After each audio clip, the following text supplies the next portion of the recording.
face in the water.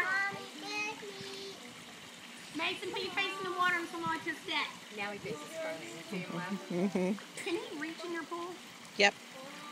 Remember, I only had him in the deep end there yesterday. That's what I tell you first thing.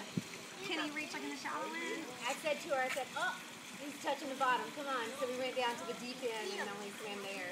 Yeah, I can tell. Because what happens is he could bounce off the bottom. Yep, and come back up. Like his face is under. I mean, it just barely, but he can bounce. It's okay. That's what he's doing.